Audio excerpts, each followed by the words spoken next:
Hi, I'm Judy Maxwell from the Study and Learning Centre at RMIT University. Welcome to the third part of the module on structuring a thesis literature review. Part 2 of this module showed many possible structures for the body of the lit review, but we didn't discuss the issues involved in deciding on the order of the sections and subsections within that structure. The objective of this session is to understand the kind of questioning and reasoning that could lead to a clear and logical structure. To do this, I'm going to take you through the process that I used, outlining some of the many issues I had to resolve.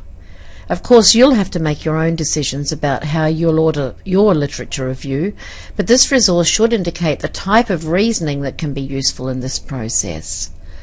Remember that you can pause the video at any time to help you think through the process. Let's say you're doing a PhD looking at the culture of the doctoral degree and the doctoral candidate's experiences. You've looked at the literature and you've found that these themes are the most relevant to the study. Now you have to make some sense out of them by looking for connections. In this case, it seems that some of these themes are more distantly related to the study, and these should go first. Pause the video and have a go at identifying these. How did you go? It's not always as easy as it looks. I started by realizing that these 5 themes help contextualize the study and should go first.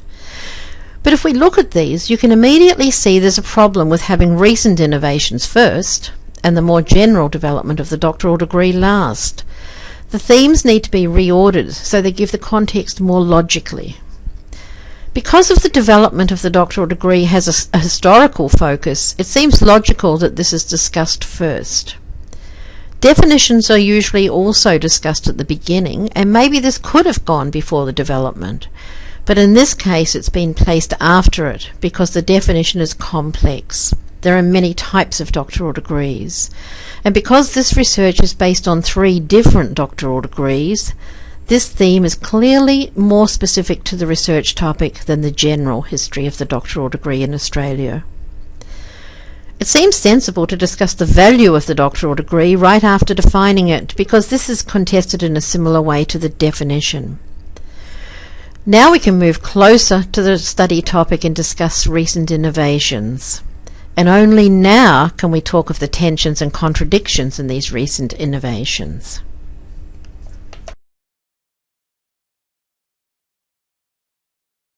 Now let's have a look at the themes that are more closely related to the study topic.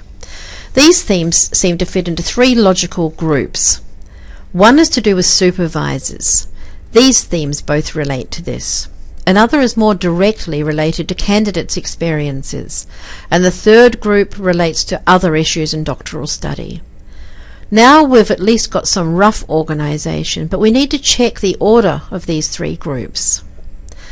These are the more general issues in doctoral practice, so following the general to specific rule, these should be positioned before the more closely related issue of candidates and supervisors. Now let's have a look at what's left. Because the main focus of the study is candidates' experiences, these need to go last. Now let's have a look at the order within these 3 groups.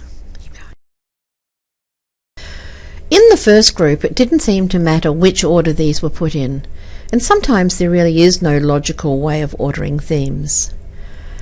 However, the literature around these themes showed that the factors impacting on successful completion relied on an understanding of student diversity. Writing issues is a little more specific to the research and seemed to work best at the end of this group. In the themes related to supervision, again, at first there didn't seem to be any reason for this particular order. However, the literature revealed a strong argument that the practice of supervision is under-theorized, so it worked better this way around. Now we come to the last group, and this time there was no particular reason for changing this order other than my preference for discussing the positives before the negatives.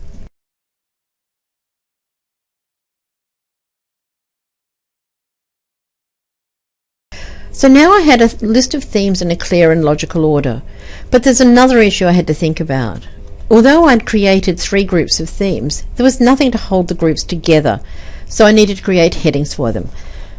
And then I needed to show the hierarchy between the headings and subheadings by indenting the latter.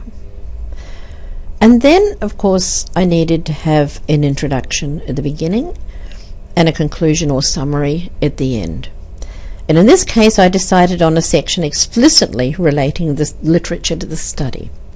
In a final check, though, I realised that all the themes and sub-themes from issues in doctoral practice to the end are all issues in doctoral practice, but the hierarchy doesn't show this. I needed to show all of the remaining themes as a subset of issues in doctoral practice by indenting them. Now here's the final version with the hierarchy shown by numbering. Of course, you don't have to use a numbering system, but if you do, as in this case, use 4 positions or less. Remember in part 3 we said that as we move from the general to the specific, it often becomes more conceptually dense with a greater intensity of focus. You can see this in the number of subpoints and sub-subpoints towards the last half of the Lit Review. And just a final comment. Of course, you'll make decisions based on your own themes or logical divisions. The process we've modelled here has aimed to show you the many questions you have to ask and the complexity involved in the task of getting a logical order to your Lit Review.